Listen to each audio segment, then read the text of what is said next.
Boa noite a todos. Com alegria, né, que a gente vê essa realidade faz aí, a partir, então, do terra, do trabalho e do pão, e com esse olhar teológico, né, o olhar teológico que vem do Evangelho e que ele traz também a reflexão aí do Papa Francisco. Obrigada, viu, Padre Dá, também a quem está nos ajudando aí com a espiritualidade, né, Luzia, Sênia na animação, Anícia, obrigada a vocês, muito bom a gente partilhar um pouco do que a gente vive, sabendo que a nossa luta só tem sentido mediante a luta de vocês também, né, na dimensão social, na política, nas SEBs, nos partidos políticos e assim por diante, tá? Então, vamos tentar refletir um pouquinho sobre esse tema.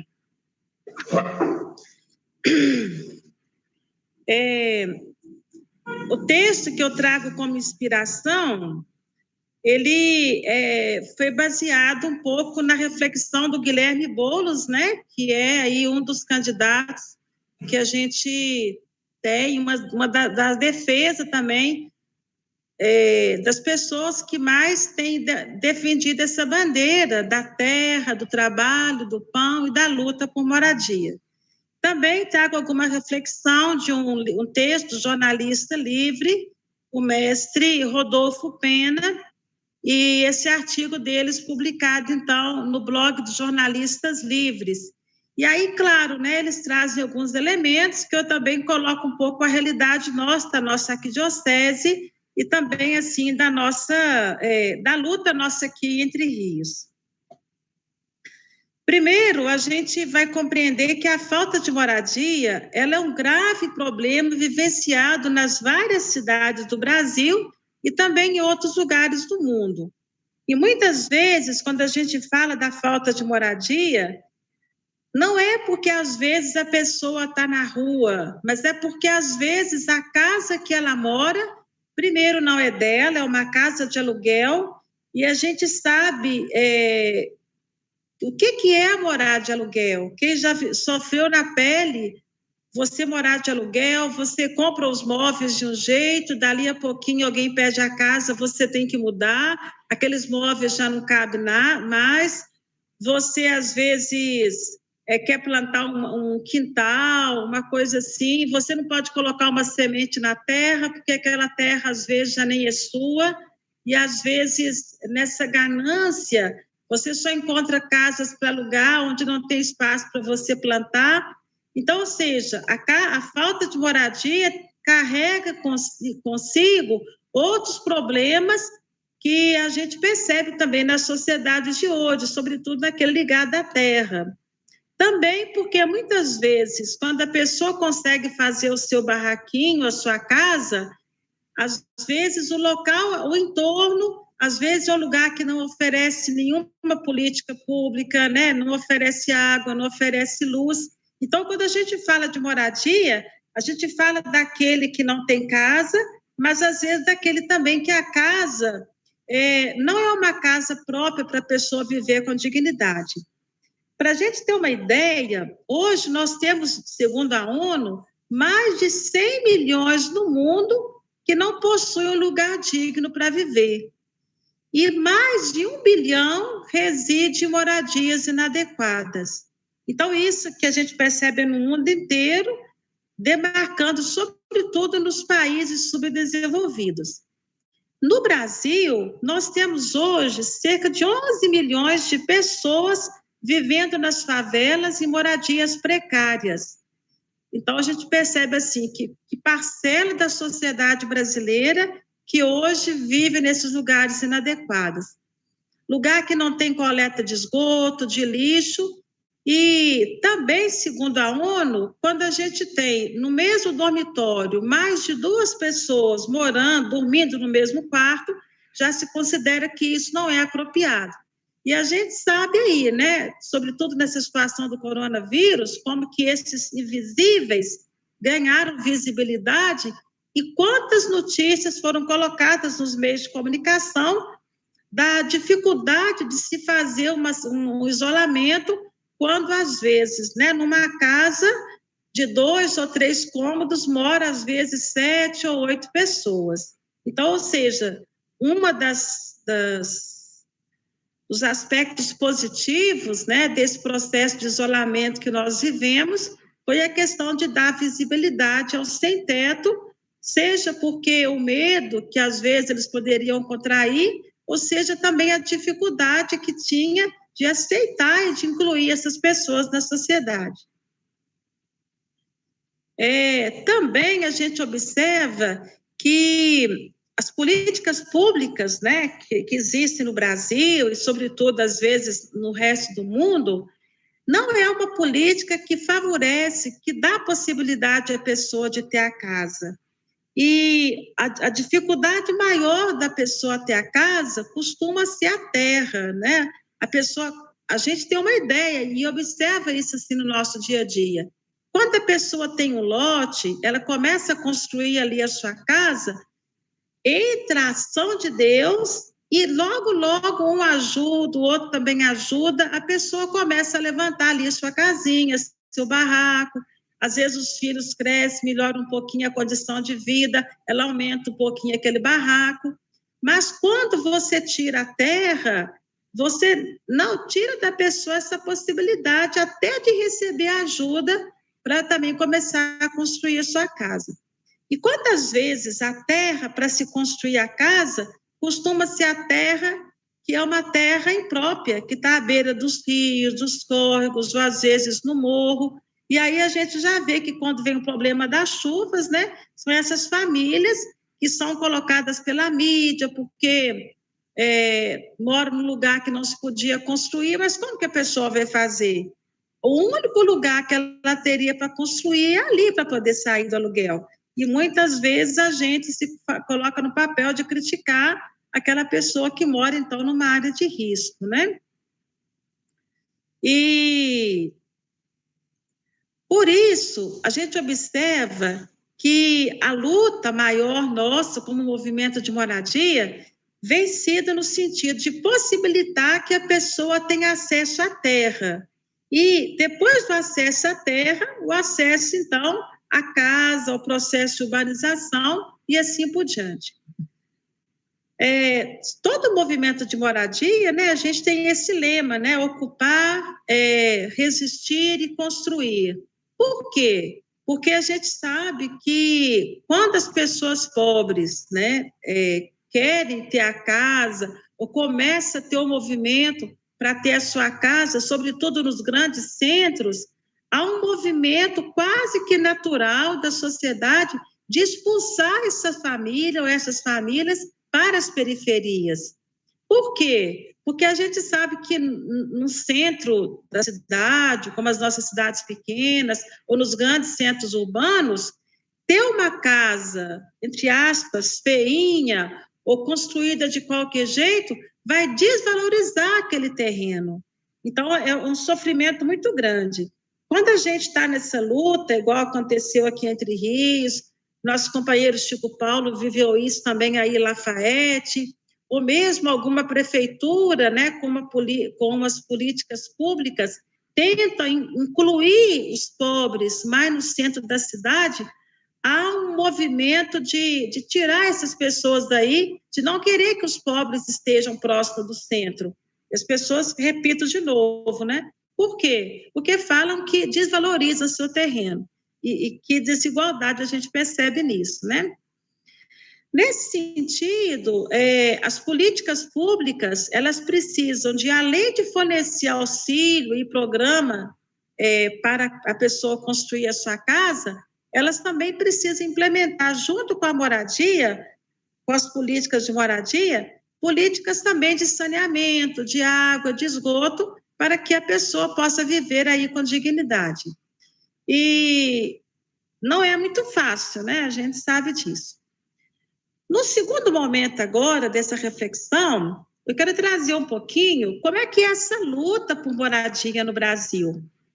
Nós sabemos que desde o início, né, da colonização, a terra, ela passou a ser um bem que foi tomado pelos brancos, em processos que a gente sabe muito desumanos, dos índios que não faziam cercas, que tinham a terra em comum, começou a haver um processo de fatiação do Brasil em capitanias hereditárias, e aí a terra que era de todos, a terra que era de Deus, passou a ser de alguns amigos do rei de Portugal. Então aí começa o primeiro processo injusto. E de lá para cá, esse acesso à terra passou a ser para quem tivesse alguma amizade ou então algum dinheiro com aquelas pessoas. Depois nós vemos que com a abolição da escravatura, os negros, né, eles ganharam a liberdade, entre aspas, mas uma liberdade que não foi concedida a eles na terra. Então, como é que você pode ser livre num país distante, onde você não tem sequer um pedacinho de terra para você construir a sua casa? E aí nós vemos que, nesse momento triste do Brasil colonial, quando acontece, então, a expulsão dos escravos das fazendas, dos negros, né, foi-lhes negado o direito à terra. Passamos por várias histórias, né, processo na história do Brasil, e nunca sem direito a ele, sem que as pessoas pudessem ter acesso à terra. Mas o problema da moradia começou a se agravar mais, sobretudo há uns 80 anos atrás, quando começou a acontecer o êxodo rural. Por quê? Quando a pessoa mora na roça, né, ou a maioria do povo brasileiro morava na roça, é comum na roça sempre o pai dar um cantinho para a pessoa construir a sua casinha. Então, a terra que era do pai, construía um filho, casava e tal, tinha ali seu terreninho. Mas quando aconteceu o êxodo rural, o grande fluxo de pessoas que deixou o campo e foi morar nas grandes cidades, no caso São Paulo e Rio de Janeiro, começou a observar o quê? Primeiro, se ele trabalhava numa fábrica, costumava ter ali as vilas operárias, né? Os trabalhadores queriam trabalhar ali, tinha as vilas operárias. O problema dessas vilas operárias é que ele tinha a casa enquanto ele trabalhava naquela empresa. Quando ele não trabalhava mais naquela empresa, ele perdia a casa e ficava sem nada. E depois, quando essas grandes empresas já não foi mais dando possibilidade à pessoa de ter casa, de ter as vilas operárias, esses pobres, eles foram expulsos, então, para as periferias das grandes cidades. E aí, o terreno que eles conseguiam comprar era um terreno longe do centro, onde não tinha água, não tinha luz, e aí foi criando, então, essas mini favelas, onde a pessoa praticamente chegava de noite somente para dormir, né? Às vezes alguém chama também de cortiço, né? Ele ficava o dia inteiro fora, no barraquinho onde ele podia dormir. O problema é que nesses lugares, né, não tinha as condições de habitação, de água, de luz, de nada, e só foi aumentando, né? Então, gerando aí o processo de favelização. A gente fala de Rio de Janeiro, né, onde as favelas, os lugares destinados aos pobres foram, então, nos morros, ou então na grande São Paulo, onde foram para as periferias, mas a gente sabe que também nas nossas cidades isso acontece. Se a gente observa aí em Lafayette, né, que é uma das maiores cidades da nossa região, aonde estão os pobres, né, as pessoas que vieram de outros municípios? O centro da cidade quase que não teve espaço para as pessoas, então elas tiveram que morar longe do centro. A mesma coisa acontece aqui Entre Rios. Eu estou falando aqui para vocês diretamente da sede da Associação de Sem Casa. A sede está aqui no bairro de periferia da cidade de Entre Rios, um bairro onde as pessoas compravam o terreno um pouco mais barato e onde tem o maior número de casas com infraestrutura mínima ou então sem infraestrutura nenhuma. Então, quer dizer, já se passaram vários anos e esse problema continua, da não inclusão dos pobres, né, nos grandes centros da cidade. Outra situação também que tem a ver, né, com a questão aí do tema que a gente está trabalhando é a questão das ocupações. E quando é que começa esse movimento das ocupações? Quando nem na periferia há espaço para as pessoas pobres, ou ela também não tem condição de morar num lugar distante e trabalhar no centro, houve, então, um processo liderado aí pelos movimentos populares de ocupação dos prédios públicos. E por que teve essa ocupação? Porque a gente percebe que, assim como tem muita gente sem casa, tem também muita casa sem gente. Observa aí nas grandes cidades como que você passa por ruas inteiras, aquela quantidade enorme de casas fechadas, de prédios abandonados, que não estão cumprindo a função social deles, que é de dar moradia ou de ter um comércio. Então, esse processo de ocupação, ele é mais recente no Brasil, mas ele ajuda a gente a compreender que, na verdade, não está errado você ocupar no centro de Belo Horizonte, na rua Caetés, por exemplo, um prédio enorme do INSS, com 4, com 10, ou 5, ou 15 andares, parados há anos e anos, sem nenhuma função social. Então, quando essas pessoas se juntam e ocupam esse prédio, isso torna-se uma ameaça para quem mora ali do lado. Como é que um prédio bonito, né, que tem uma empresa importante ou uma loja desses grandes que existem por aí, você vai ter ali morando pessoas pobres? Então, há também uma rejeição muito grande e elas fazem uma pressão na justiça, né, na prefeitura, para que a esses pobres seja negado o direito de morar ali. É preferível ter um prédio fechado, sem ninguém morando ali, do que ter irmão nosso morando ali do lado. A gente viu esses dias, né, o padre Júlio Lancelotti dizendo que em São Paulo, que a prefeitura conseguisse decretar uma lei que ela poderia pagar o aluguel para as pessoas de ruas, desde que os hotéis pudessem receber essa população de rua, não teve um hotel sequer em São Paulo que falasse assim, a gente quer participar desse programa, ou seja, preferiram ficar fechado, ter prejuízo, do que acolher o irmão nosso. Então, assim, muitas das vezes, a culpa nem é do político, da falta de políticas públicas, a culpa está dentro de cada um de nós que não consegue conviver com as pessoas pobres ao nosso lado, né? Vejam vocês, né? Em 2013, o número de imóveis vagos no Brasil ultrapassa 7,2 milhões, sendo 79% de prédios abandonados em áreas urbanas e 21% em áreas rurais.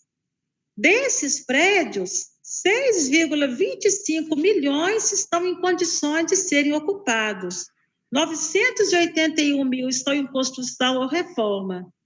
E já em 2014 acontece mais ou menos a mesma coisa, né? Hoje, também no Brasil, a situação acontece. A situação vai também por aí.